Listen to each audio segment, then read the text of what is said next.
This program presents ways to optimize health and well-being. When considering lifestyle changes, please consult with your healthcare provider to ensure they are suitable for you. Hello and welcome. I'm Kaysie Vokurka. I'm sure we've all heard the saying that you reap what you sow.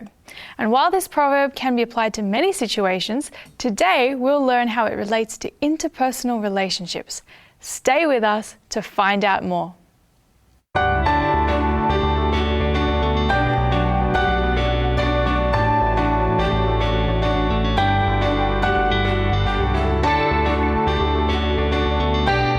This is Your Lifestyle as Medicine, a production of 3ABN Australia Television.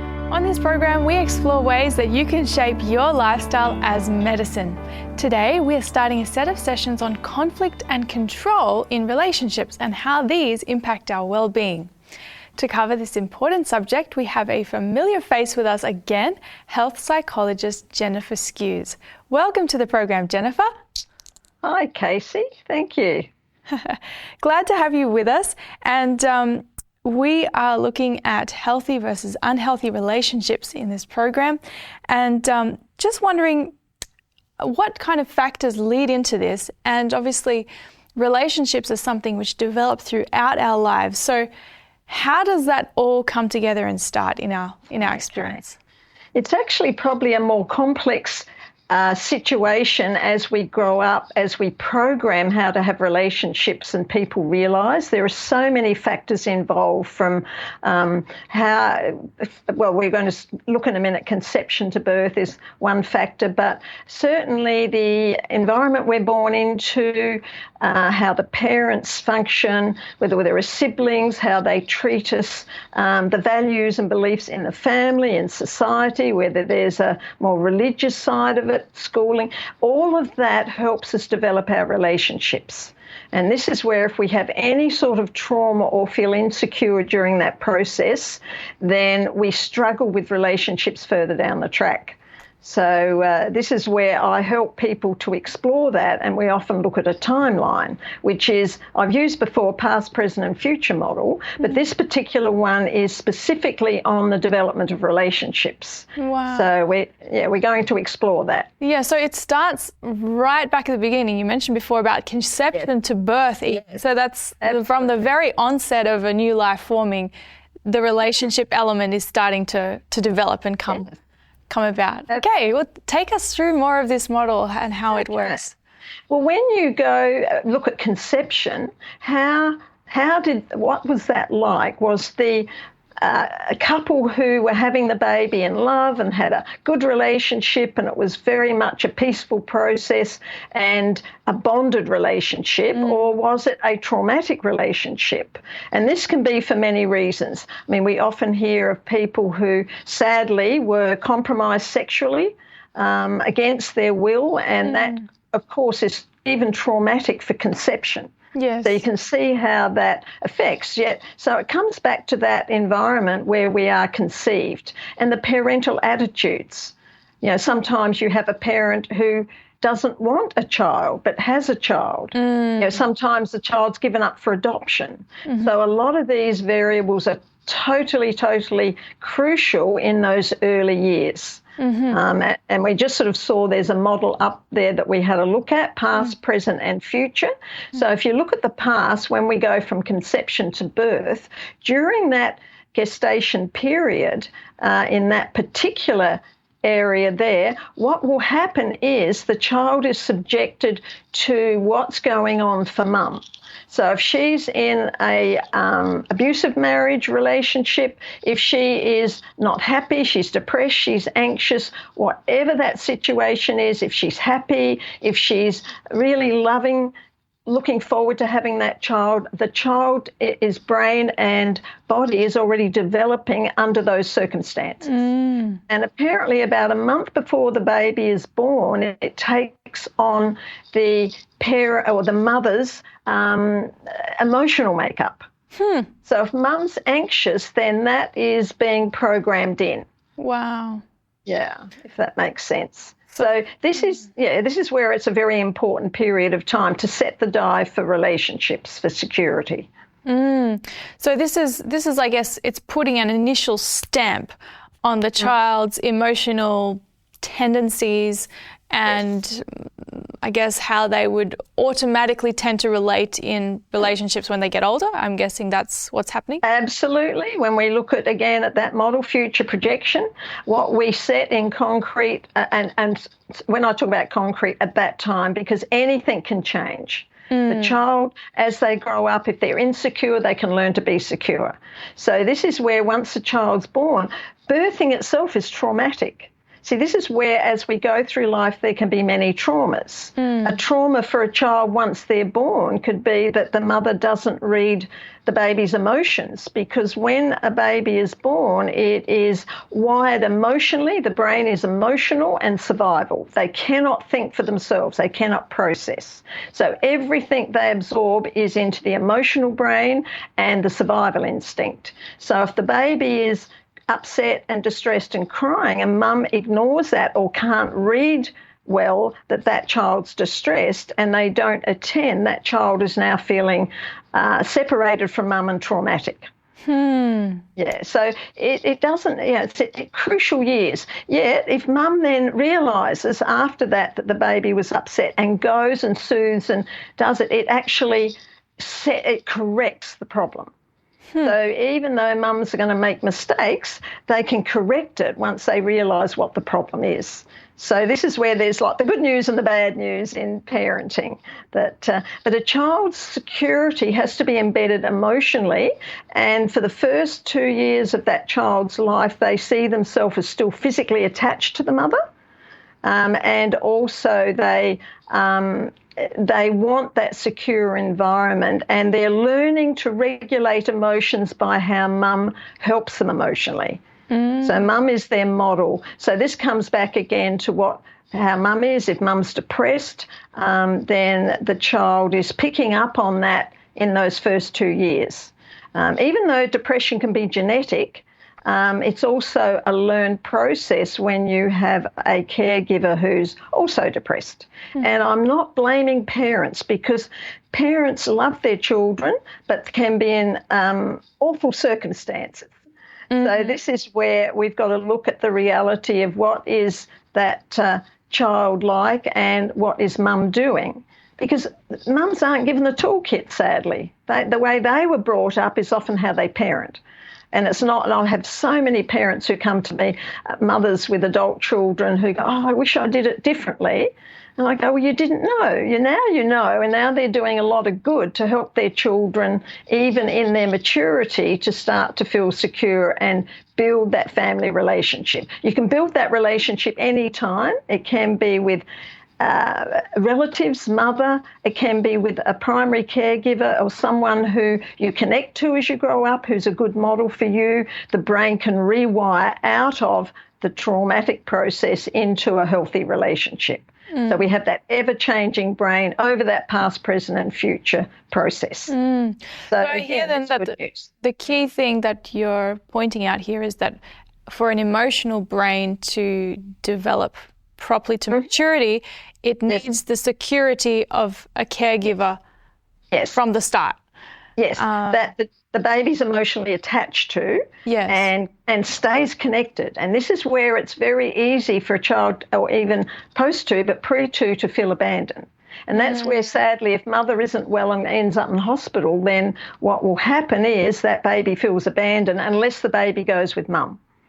Right. So this is, so if mum goes off and does other things and leaves the baby with someone who's not bonded with that child, then the baby feels abandoned. And there's things that a parent can do, I advise them to do if they have to leave their child, like leave them with something that is theirs, because the smell and the comfort, give them something to comfort them while they're not there, and make sure the caregiver is there and really looking after that baby. So there's lots of things you can do but once you come out of that modelling, and if we have another look at that, yes, that model there, we have models. So your parents, your mother's your first model. Then, of course, you've got siblings and their interaction. If she has other children, and of course dad comes into it, but dad usually comes into it for the baby a bit later on, even though he's there.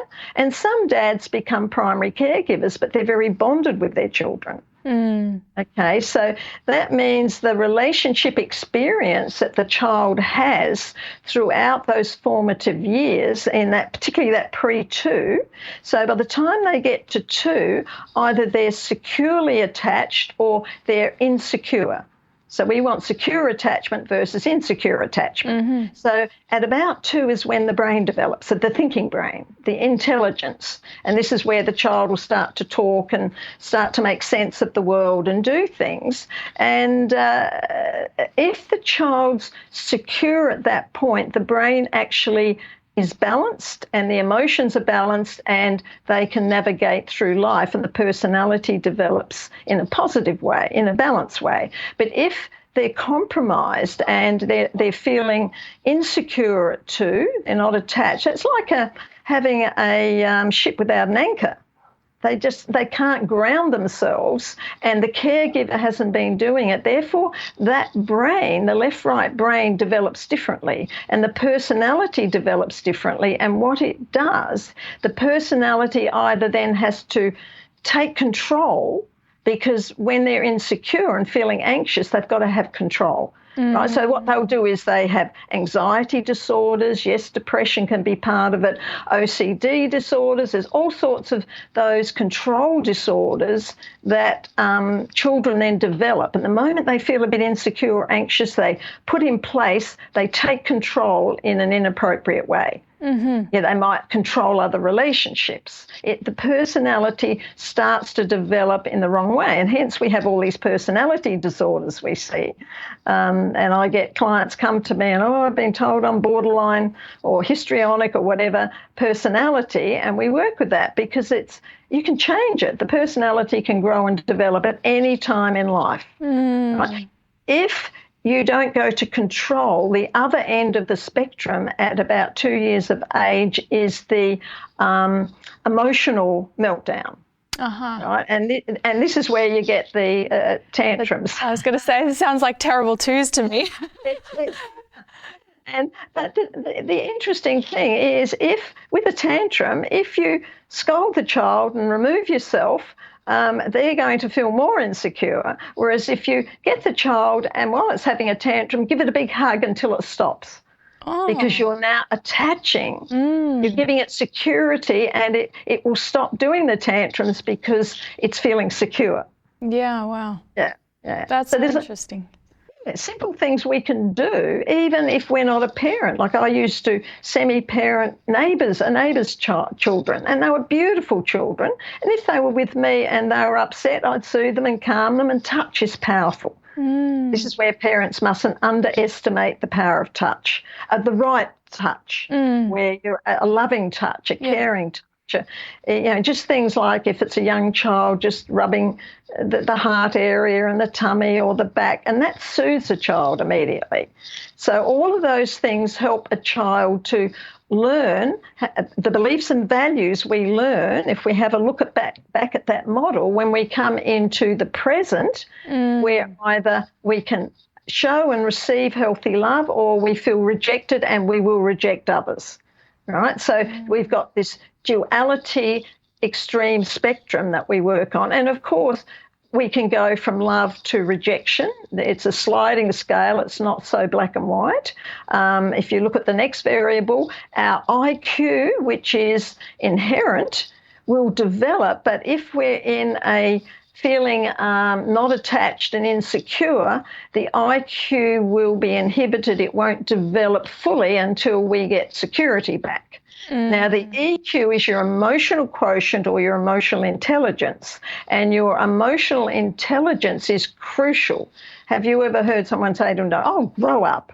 It's the emotional quotient. That is the emotional intelligence. And how often people feel like they're still a 2-year-old, and that's because of an insecure. It mightn't be in everything, but it might be in certain environments or certain incidents, certain things have happened. And I find when an adult is insecure, probably more females than males will resort to baby talk or, that childlike talk because they're feeling insecure. So they go back to feeling safe.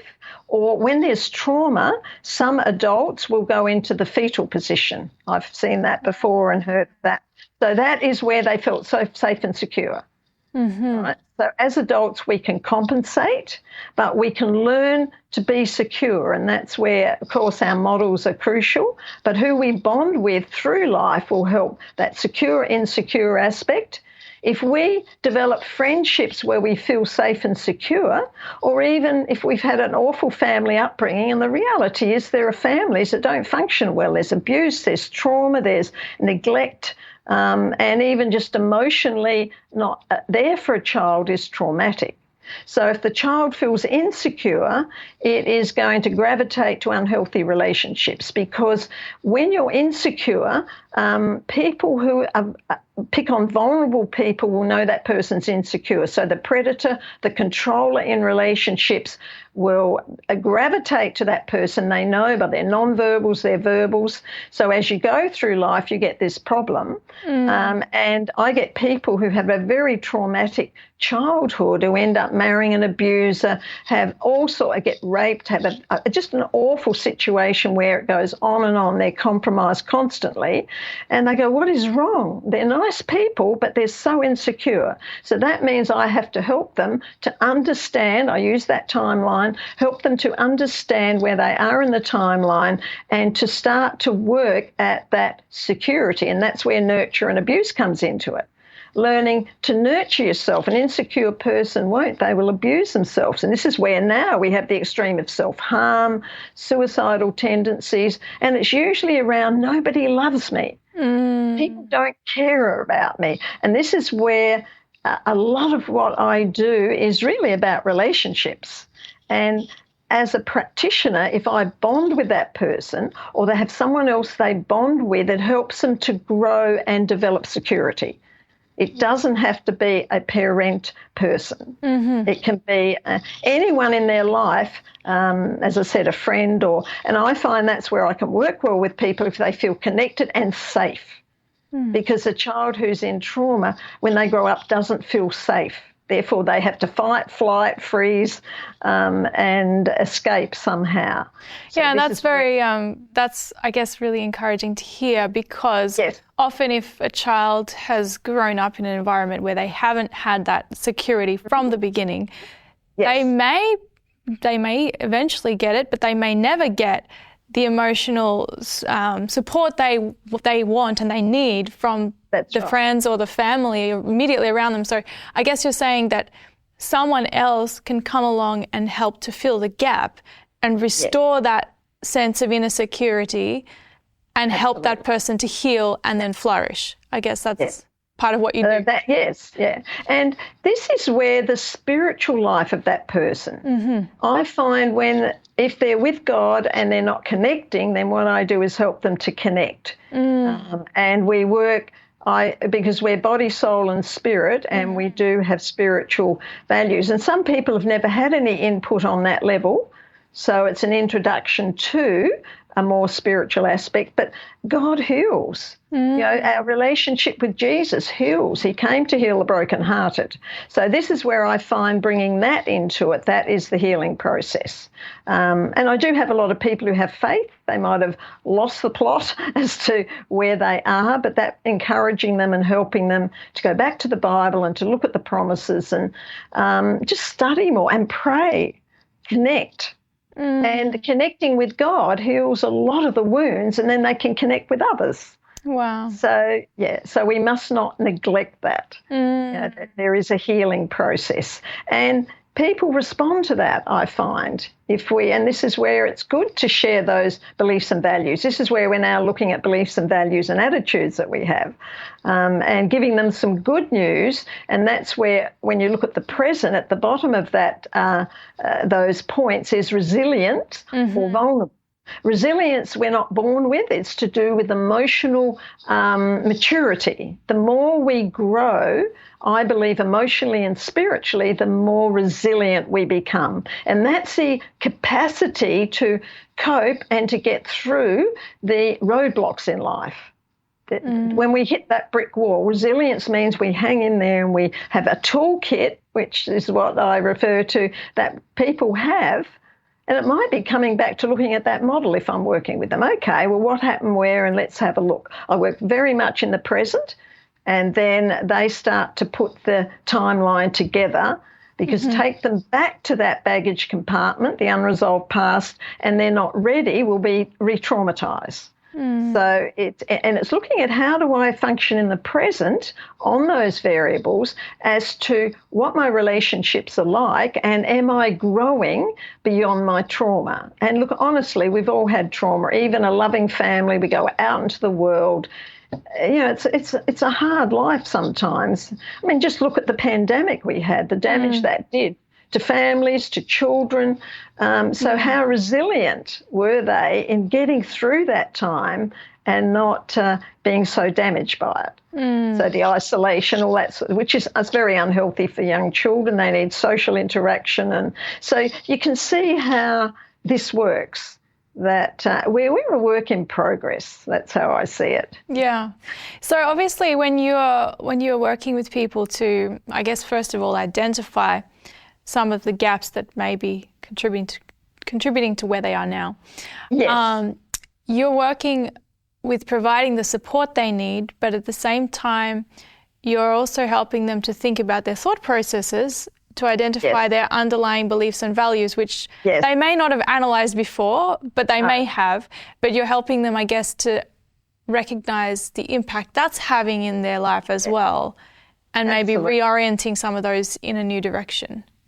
Absolutely, and that's part of what we call that toolkit. And I know as we're going through this series at session 4, we're going to look specifically at parts of a toolkit that we can work with, that people watching this can get an idea of what they can do to establish healthy relationships. And I believe all relationships can be worked on, because when we meet someone and have whether it be a friendship or a partnership, marriage or whatever, then we've got to work at it. You don't just fall in love and everything's rosy. It takes, we bring our own baggage into it, or our own beliefs and values, and we now have to work and come into unison with that person, or into union, into unity.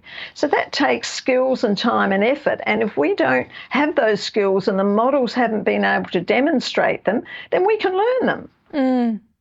There's a lot you can do. Boundaries is a classic example. People don't know how to set a healthy boundary. So we are going to look at that as well as we go. Yeah, for sure. Yeah, okay, so I really like how you're bringing out that there's so much that can be done to redeem the past, if you will. Absolutely. And that gives us so much hope. It does. I like to give people hope. I have hope because I've come from what I call the school of hard knocks. A lot of it was self-inflicted, but it was also a dysfunctional family. They loved me.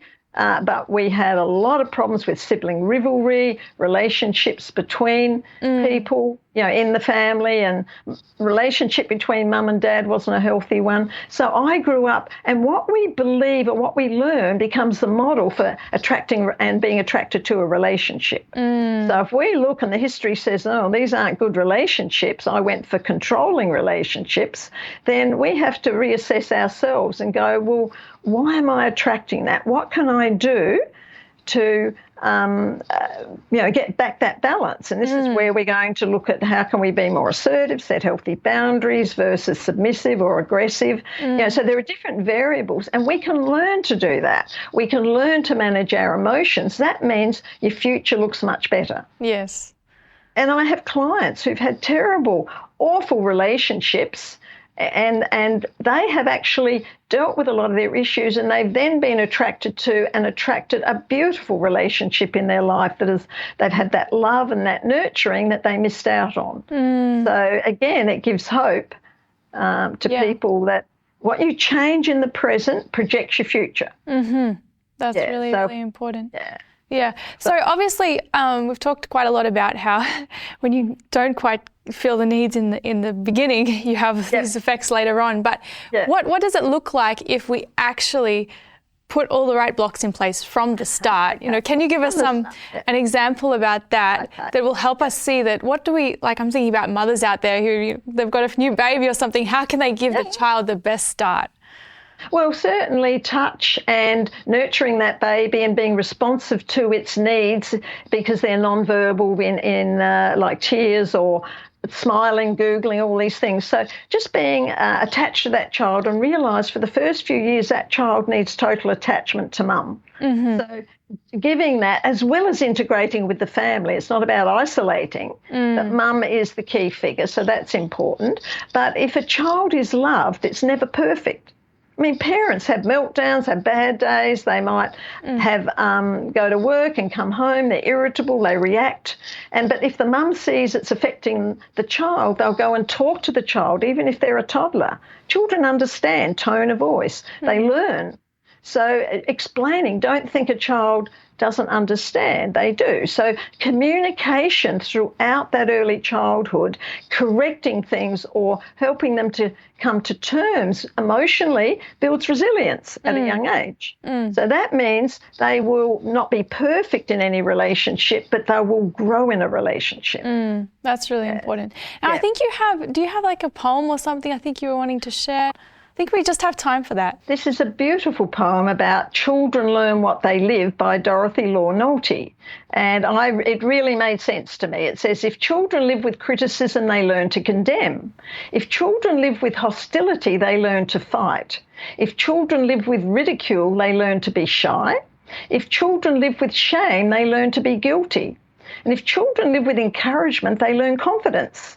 And if children live with tolerance, they learn to be patient. If children live with praise, they learn to appreciate. And if children live with acceptance, they learn to love.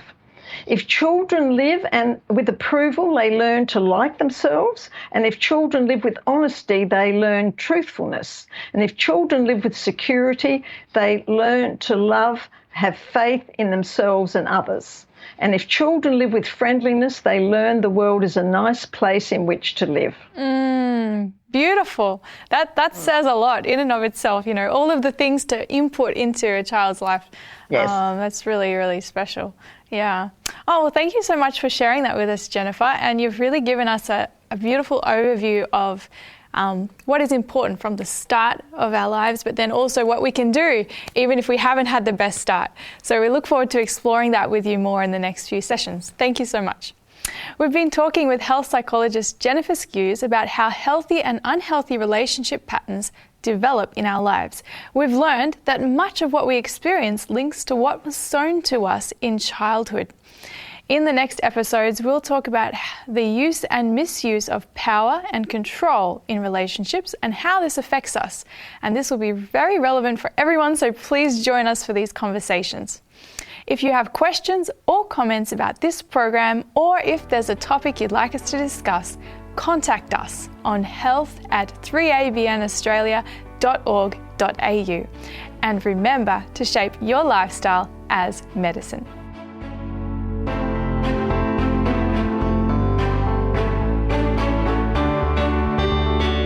You've been listening to Your Lifestyle as Medicine, a production of 3ABN Australia Television.